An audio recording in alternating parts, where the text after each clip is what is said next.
Does the person you are with encourage you to read? You have to ask, what does he bring for me? Roses or books? If someone has a stake in making you better, that person will push you towards books. Books are what we all need.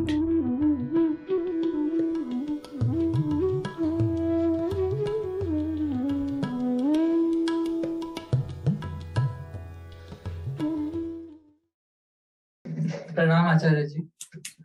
I am Anurag Sadhukan, PhD student in IIT-Madras. So my question is, what one should do if he or she has lost interest in life? मतलब कुछ भी कर रहे हैं तो समझ में नहीं आ रहा है क्यों कर रहे हैं, और कुछ कर जो भी कर रहे हैं उससे कुछ भी मिल जाएगा तो उससे भी क्या करना है? So that's what a young man must go into. That's the most fundamental question of life. But the way you have expressed it, it is not a question but a conclusion.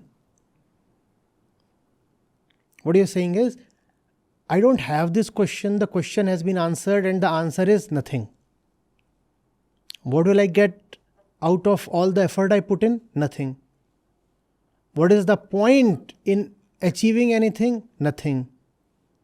Why must I continue living at all?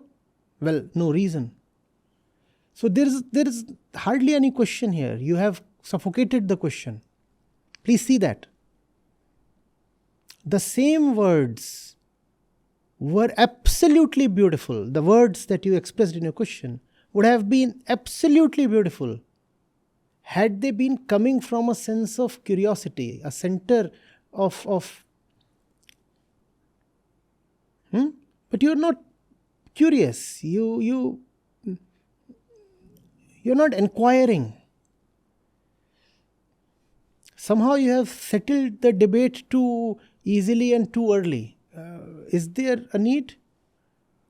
Do you understand how people operate, how our own selves operate, and how the mind has a tendency to come to easy and shallow conclusions? Have you seen that? The great thing about your statement is that the question you have asked is of tremendous value. The sad part is that it is not a question at all. You are making a declaration. A declaration is not a question. Can this remain with you as a question? What is life? Who is the living one? Why the hell do we exist at all? This is the central question in Vedanta, in all Indian philosophy, and when you go to the West, in existentialism. This is the moot question. What is life all about? And I think we all bear the obligation to ask this question and remain with it all our life. And to never to settle with easy answers. Come on, tell me, what are you thinking? Because you just declared something. I want to know more. मेरा ये कहना था कि मतलब अगर कुछ भी हम कर रहे हैं तो क्यों कर रहे हैं, और मतलब इसका तो वही तो मैं पूछ रहा हूँ, क्यों कर रहे हैं? वो तो आप बताओगे ना, क्यों कर रहे हैं? क्यों कर रहे हो बताओ? आप ये सवाल क्यों पूछ रहे हो? Why is this to and fro happening?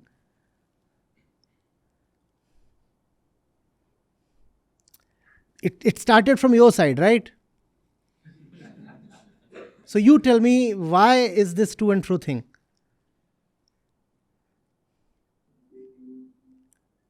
Without knowing why you are asking this question, you ask this question. That's impossible. There must have been something. हाँ, मतलब जैसे मतलब कुछ भी कर रहे हैं तो मतलब वो सेटिस्फैक्शन नहीं दे रहा है, मतलब फुल अपने आप को मतलब सेटिस्फाई नहीं कर पा रहे कि ये कर रहे हैं, मतलब कुछ भी पढ़ाई कर रहे हैं तो मतलब थोड़ा देर के लिए अच्छा लग रहा है, लेकिन उसके बाद फिर वही लग रहा है कि पढ़ के क्या मिल रहा है, मतलब या कुछ भी कर रहे हैं तो. So you admit that there is a need to get satisfied. Do you? Yeah.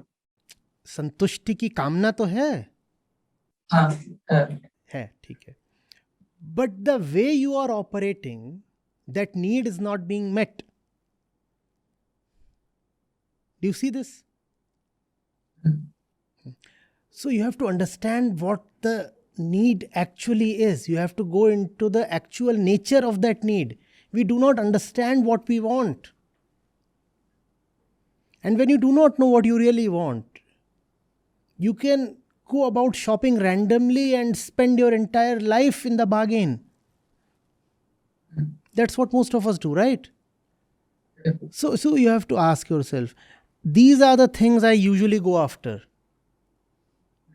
Will they succeed in satisfying me? The method of Vedant is of negation, neti neti. Make an exhaustive list of all the things that you have hoped to bring you satisfaction. And then ask yourself, can this succeed? Can this one? Can the next one? And so on. And once you see that none of them can succeed in spite of being given several chances, then the possibility of something new opens up, no? First of all, you have to get totally exhausted and disappointed.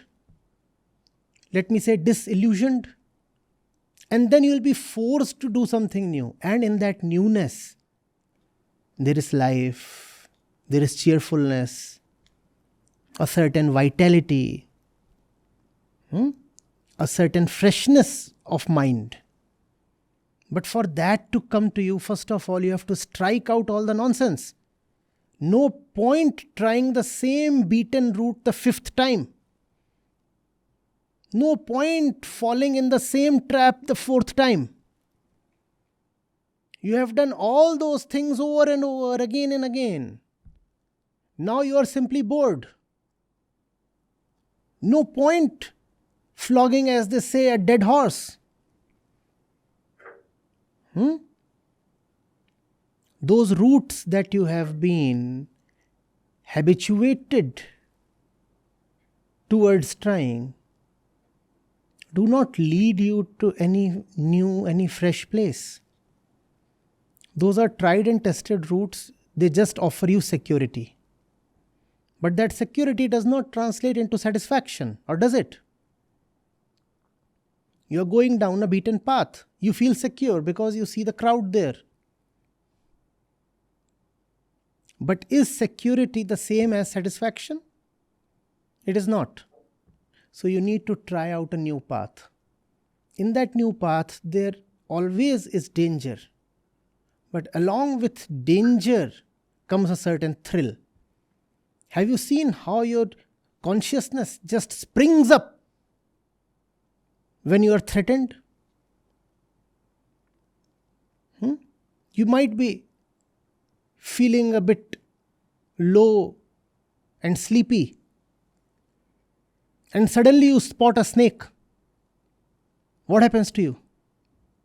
You jump up, right? The snake is already there. You're not seeing it because probably the snake is within.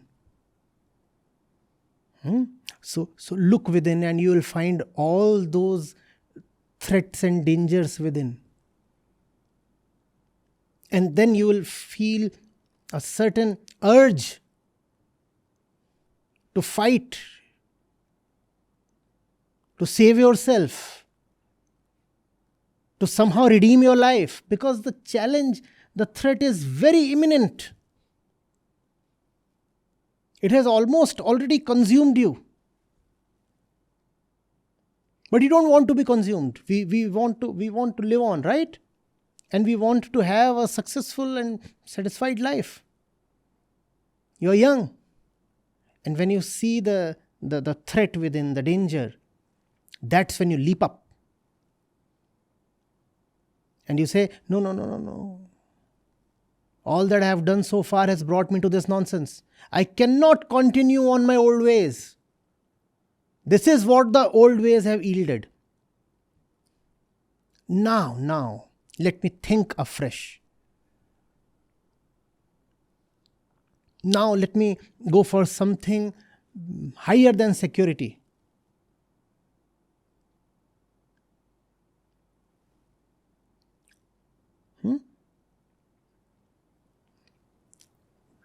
One of the worst things in life is boredom and repetitiveness.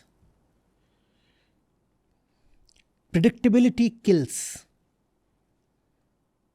But predictability feels good to the ego. Because if stuff is predictable, then you need not worry. Live an unpredictable life. And you can do that only when you don't worry too much about the outcome.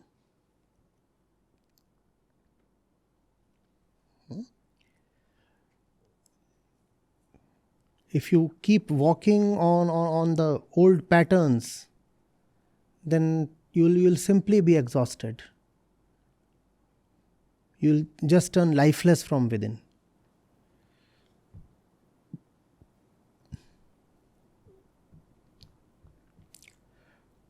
बहुत समझ में तो नहीं आ रहा होगा. थोड़ा बहुत समझ में आया. मतलब कब तक ऐसे ही हर बार नया चीज ट्राई करते रहना? आज तक कितनी बार किया है कि पूछ रहे हो कितनी बार करना है? पुरानी चीज बार बार ट्राई करने में कभी पूछा था कि पुरानी कितनी बार ट्राई करूं?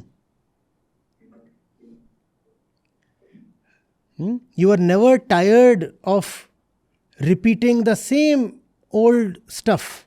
But when it comes to the new, you are already asking for an upper limit to the number of attempts.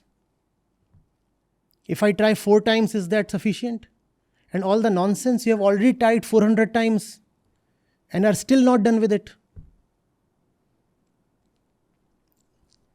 It's worth dedicating your life to. Give it everything that you have. That new that I am talking of here is the ultimate objective of all wisdom literature across the world. In Vedanta, that new is called Atma or Satya. New translates to Maulik, which comes from Mool, and Mool means fundamental. So I am putting it across quite casually to you when I say, just go for something new in life. But once you embark on that route, you discover that that newness is the highest thing one can ever have in life. Most people condemn themselves to a life of repetitive boredom. Human beings acting as conditioned machines. It is a great privilege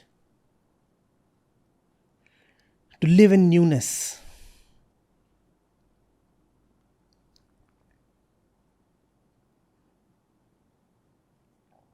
This will not be making much sense right now, I understand. But probably there is no other option. You have to start from here. And if you want to better understand what I am saying, you'll have to make some of these words your life. Only when you start living what I am saying will you start understanding the real meaning of these words. This is the nature of this knowledge. It cannot be comprehended just by assimilating information. It can be understood only by being, knowing via being. If you want to know it, be it.